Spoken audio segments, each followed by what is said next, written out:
Olá pessoal, vamos continuar o nosso curso de imunologia, né? E hoje nós vamos falar de um tema muito importante no campo da imunopatologia, que são as hipersensibilidades. Então, o nosso objetivo é que ao final dessa aula vocês sejam capazes de diferenciar e explicar os mecanismos envolvidos nas hipersensibilidades.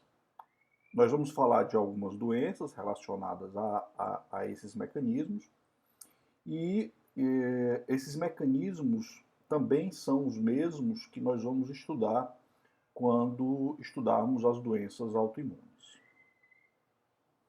Eu sou o professor Edson Teixeira e vou ministrar essa aula para vocês hoje.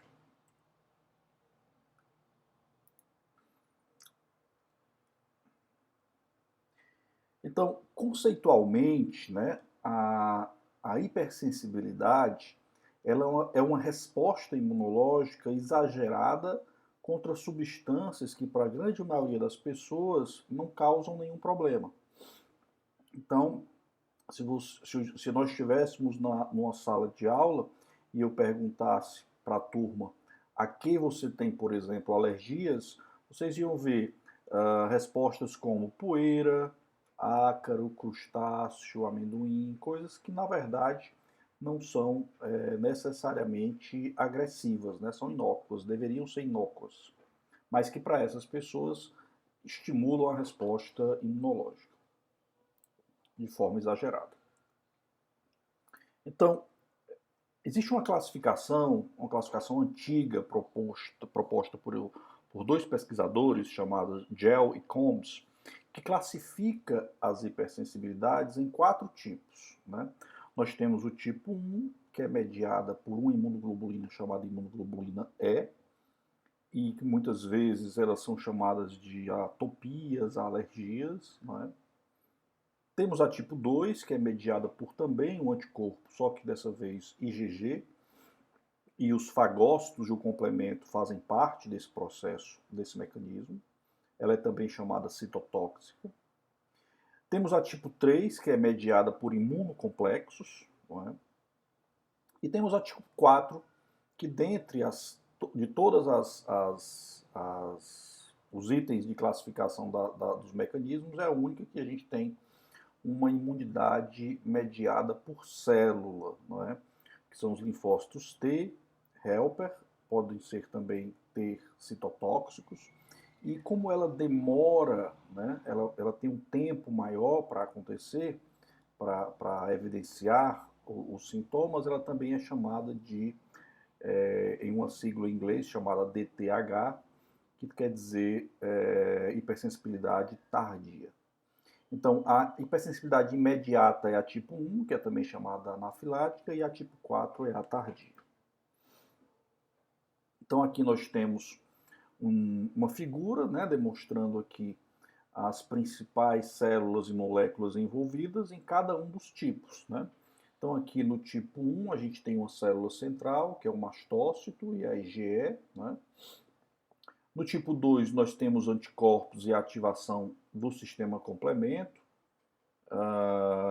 Na tipo 3, nós temos a formação dessas estruturas formadas entre anticorpos e antígenos, que são os imunocomplexos, e eles são fundamentais para esse tipo de mecanismo de hipersensibilidade. E a tipo 4, que é uma hipersensibilidade mediada por células, como eu falei para vocês. Então, começando aqui pela hipersensibilidade tipo 1, é um tipo de resposta imune caracterizada por uma reação alérgica ou anafilática que se estabelece imediatamente após o contato com o antígeno.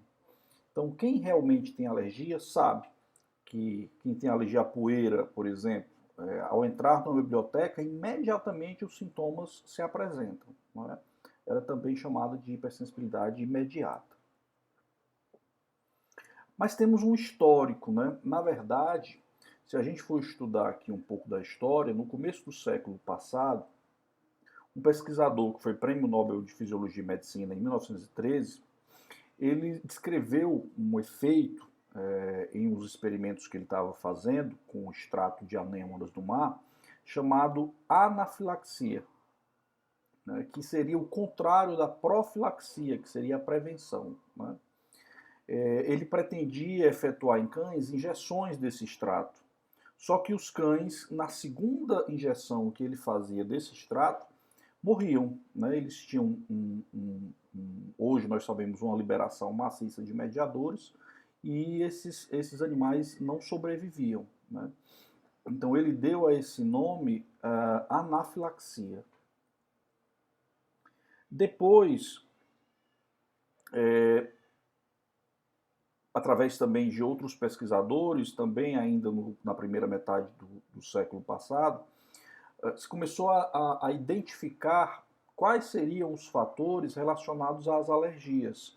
Se seriam fatores humorais, ou seja, se estariam no soro dos pacientes, ou se seria por conta de células. Então, esses dois pesquisadores, o Kustner e o Proudnitz, eles fizeram um experimento muito engraçado, que eles verificaram, eles removeram soro de um deles, que era alérgico a bacalhau, né, e fez a injeção desse soro no braço do que não era alérgico, e fez com que ele se alimentasse de bacalhau. E como ele transferiu só soro, não transferiu célula, na verdade, quando ele comeu bacalhau, apareceu uma reação alérgica no braço e eles começaram aqui a desvendar que o fator que estava envolvido na alergia era um fator sorológico, né? Isso em 1921. Depois deram nome a isso a reagina e somente na segunda metade do século, em 1968, é que nós tivemos realmente a identificação através de um pesquisador japonês, que isso se devia à imunoglobulina E. Então aqui nós já estudamos as imunoglobulinas, né? Se a gente for verificar a estrutura, né, a imunoglobulina E ela tem algumas características diferentes das outras imunoglobulinas. Se a gente for ver a estrutura de repetição dessas imunoglobulinas, nós observamos que ela tem um domínio de imunoglobulina a mais, né? Para que fique mais claro para vocês, aqui nós estamos vendo uma IgE comparada com a IgG, e se vocês observarem, ela tem esses pontinhos pretos, que são mais glicosilações, né? Todo anticorpo é uma glicoproteína, e aqui ela é muito glicosilada, e ela tem um domínio de imunoglobulina a mais, ou seja, a massa molecular dela é maior do que a da IgG, né? E aí, como é que ocorre o processo de desenvolvimento de alergia, né? Você tem um alérgeno, que pode ser qualquer um desses que eu falei para vocês. Esse alérgeno ele é reconhecido por células B, né? Sofrem endocitose, são processados como qualquer antígeno e apresentados ao linfócito TCD4. Né? A depender de vários fatores, o linfócito TCD4 pode vir a liberar uma citocina chamada IL-4. E a IL-4 ela induz a produção dos plasmócitos que se desenvolveram a partir do linfócito B a produzir IgE. Essa IgE ela tem um receptor para elas nos mastócitos, e ao encontrar esses mastócitos no tecido, esses anticorpos que foram desenvolvidos para aquele alérgeno se dispõem aqui na superfície dos mastócitos. Caso o indivíduo tenha o segundo contato com o alérgeno, a aproximação de dois anticorpos na superfície do mastócito gera um sinal citoplasmático para a liberação de, por exemplo, vários mediadores, como as aminas vasoativas, que têm efeito na musculatura lisa, nos vasos, na secreção glandular, nas plaquetas, nas terminações nervosas, nos eosinófilos. Então, existe uma maciça liberação desses mediadores que aí causam os sintomas que nós conhecemos das alergias, né? Então, esse é um pequeno vídeo que a gente vai assistir, né? Tá aí um alérgeno, né? Que pode ser algum tipo de comida, ou mesmo poeira, ou pólen, né? Então há o primeiro contato do indivíduo, né? No primeiro contato é a fase de sensibilização.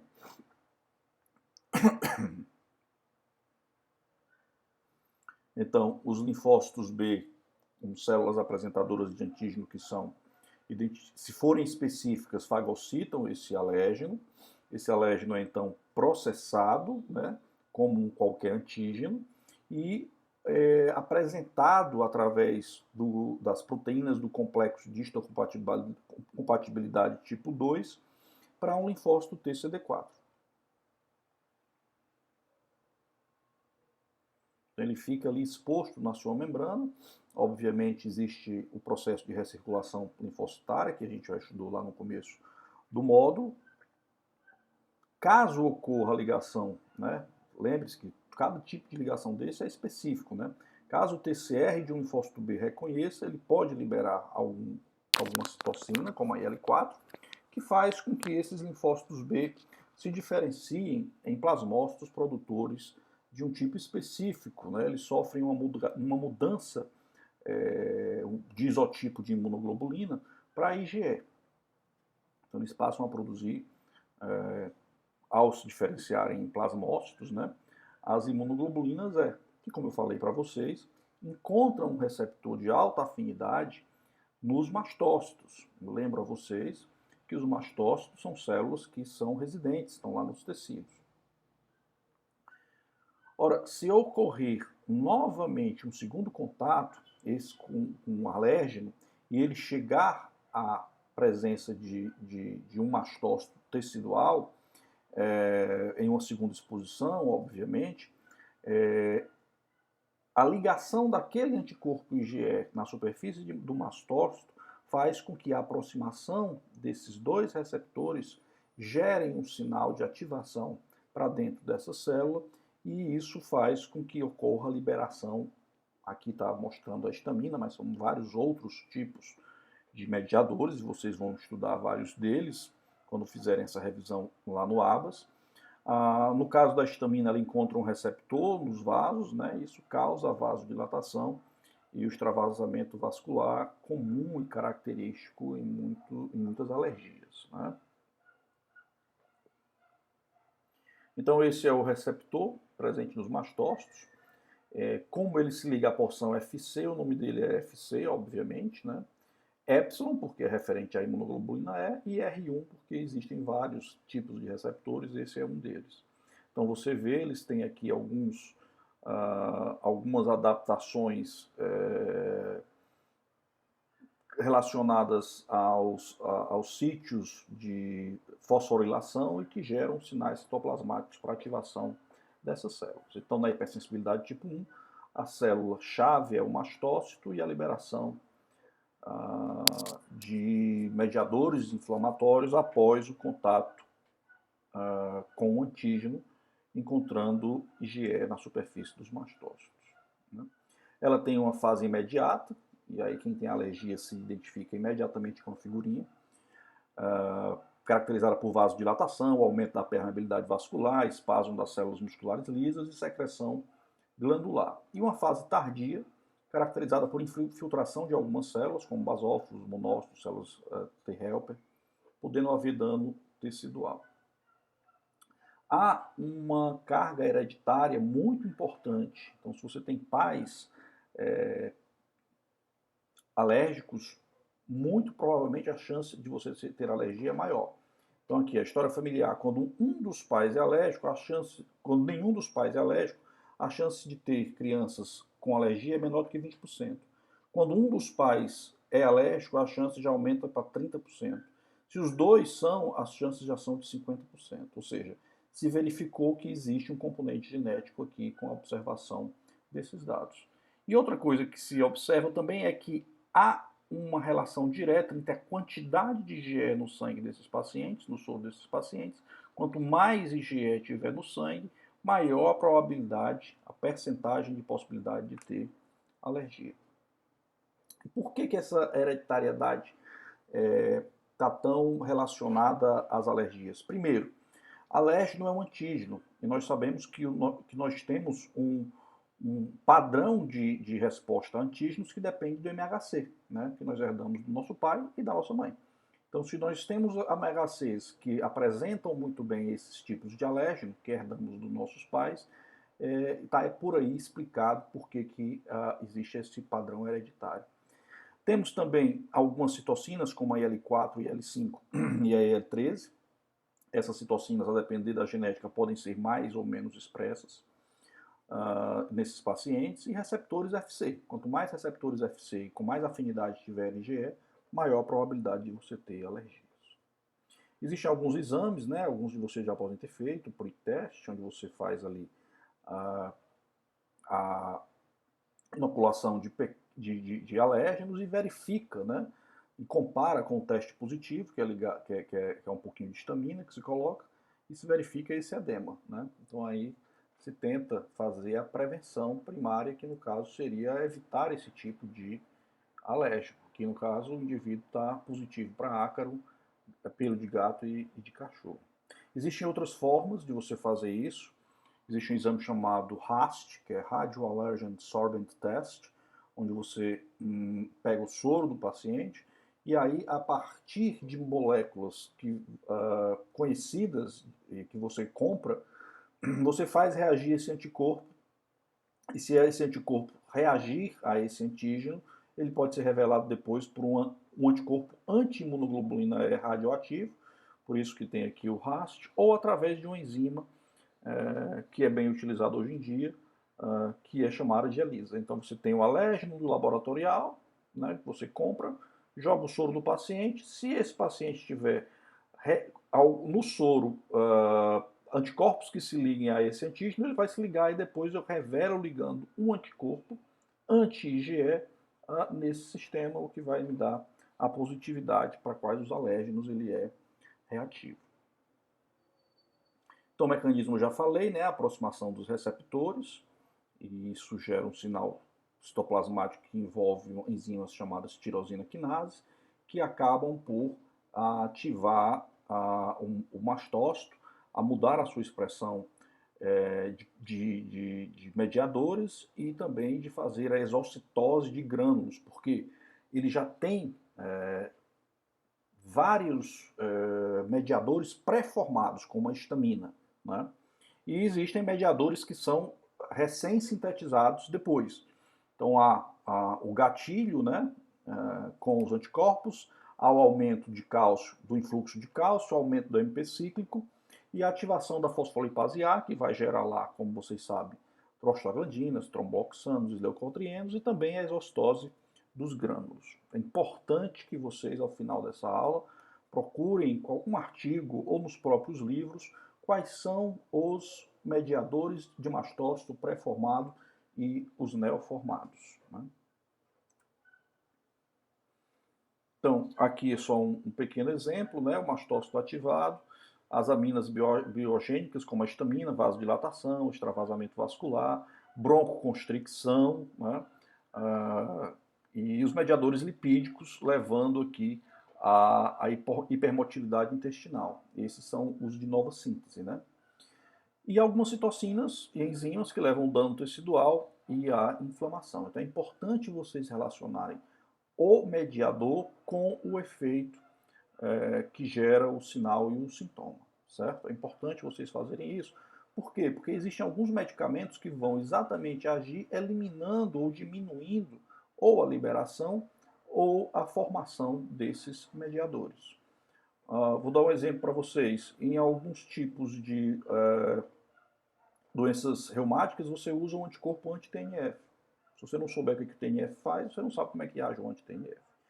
Você usa corticoide. Dependendo da dose, o corticoide pode inibir a fosfolipase A2. Então, é por isso que é importante a gente saber o mecanismo, porque sabendo o mecanismo, depois fica mais fácil de entender o tratamento e o efeito dos medicamentos. Existe uma condição chamada anafilaxia sistêmica, né, que é uma condição grave, né, que ocorre uma ativação generalizada dos mastócitos, e aí todo o volume sanguíneo que está dentro do vaso sai para o terceiro espaço, sai para o espaço intercelular, e o débito cardíaco prejudicado, e a pessoa pode ter o que nós chamamos de choque anafilático, né, que tem comprometimento do trato respiratório, com a contração da musculatura lisa, né, diminuindo a luz dos brônquios e, por isso, podendo diminuir a capacidade respiratória, né? E no trato intestinal, contração da musculatura lisa, cólicas estomacais, vômitos e diarreia. Então, isso tudo, essa primeira metade da aula é mais ou menos falando de hipersensibilidade tipo 1. E aí nós temos vários exemplos, né, de alergias relacionadas a isso. Como eu falei, o choque anafilático, alergia a alguns tipos de ácaros, poeira, alguns alimentos. Então, tudo isso está relacionado aí à atopia, né, à alergia.